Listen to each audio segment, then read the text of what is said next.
Class 3 कैसे हैं आप सब। आज आपकी उर्दू ए की किताब सदा बहार का हम नया सबक पढ़ेंगे और सबक का नाम है हमदर्दी। ये एक नज़म है। जैसे हमने आपको पिछले लेसन में बताया था ना, पिछले सबक में हमने बात की थी अल्लामा इकबाल के बारे में कि अल्लामा इकबाल हमारे कौमी शायर हैं और उन्होंने कौम के लिए बहुत अच्छे अच्छे शेर लिखे हैं, नज़में लिखी हैं। तो बच्चों के लिए भी उन्होंने बहुत खूबसूरत नज़में लिखी हैं, बहुत अच्छे अच्छे शेर लिखे हैं। तो ये भी अल्लामा इकबाल की एक बड़ी खूबसूरत नज़म है। ये देखें, शायर का नाम लिखा है अल्लामा इकबाल। तो चलें पहले हम इसकी रीडिंग करते हैं।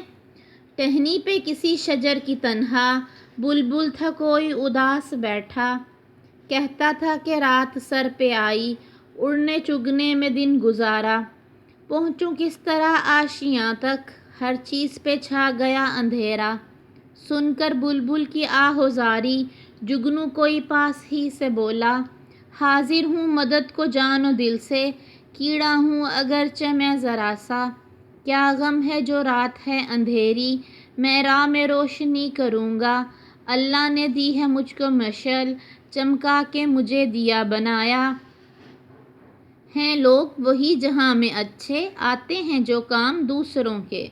तो इतनी प्यारी नज़म शायर ने लिखी है अल्लामा इकबाल ने बच्चों के लिए। पहले हम इसकी आसान उर्दू पढ़ते हैं। टहनी पे किसी शजर की तन्हा, शजर किसको कहते हैं? दरख्त को। तो मतलब किसी दरख्त पे अकेला एक जो बेचारा बुलबुल बैठा हुआ था और वो बहुत उदास था, क्योंकि वो सोच रहा था कि सारा दिन तो उड़ने चुगने में, यानी खाना ढूंढने में, खाना खाने में, चुगना दाना होता है ना उनका, तो इसलिए चुगना बोलते हैं। उड़ने चुगने में दिन गुजारा कि सारा दिन तो मैं उड़ता रहा हूँ, खाना ढूंढता रहा, खाता रहा हूँ। अब क्या हुआ है, रात हो गई है और मुझे अपने घोंसले का आशियाँ, देखें पहुँचूँ किस तरह आशियाँ तक। आशियाँ घोंसले को कहते हैं, घर को कहते हैं। तो वो सोच रहा है और उदास हुआ है कि मैं कैसे अपने घर को जाऊँगा, अब तो हर तरफ अंधेरा छा गया। तो आहोजारी का मतलब है रोना, रोना धोना। तो वो भी रो रहा होता है इस बात पे। देखे ना, उन्होंने आंसू भी बनाए हुए हैं बुलबुल के। वो रो रहा होता है कि रात अंधेरी हो गई है, हर तरफ अंधेरा हो गया, मुझे तो अपना घर नहीं मिल रहा, अब मैं कैसे जाऊँगा।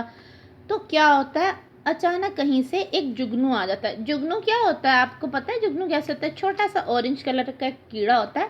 अल्लाह ताला की कुदरत से अल्लाह ताला ने उसको ऐसा बनाया है कि उसके दुम वाली जगह पर छोटा सा दिया कह लें, मतलब वो रोशनी वाला कीड़ा होता है, उससे रोशनी पैदा होती है। तो जुगनू कहता है कि तुम गम ना करो, तुम रो धो नहीं, तुम परेशान नहीं हो, मैं आगे आगे उड़ता हूँ, तुम और मेरी दुम से जो रोशनी निकलेगी उसकी रोशनी में तुम अपने घर की तरफ चलना। तो वो उसकी मदद करता है। वो कहता है कि अल्लाह ताला ने मेरी दुम में रोशनी भरी है, मैं रास्ते में रोशनी करूँगा और तुम्हें रास्ता दिखाऊँगा। तो वो ऐसा करता है, वो आगे आगे उड़ता है, बुलबुल पीछे पीछे चलता है और अपने घर की तरफ चल पड़ता है, उसको अपना घर मिल जाता है। सबसे खूबसूरत शेर सबसे आखिर में लिखे हैं लोग वही जहाँ में अच्छे, आते हैं जो काम दूसरों के। है ना बच्चों, कितनी प्यारी बात की है।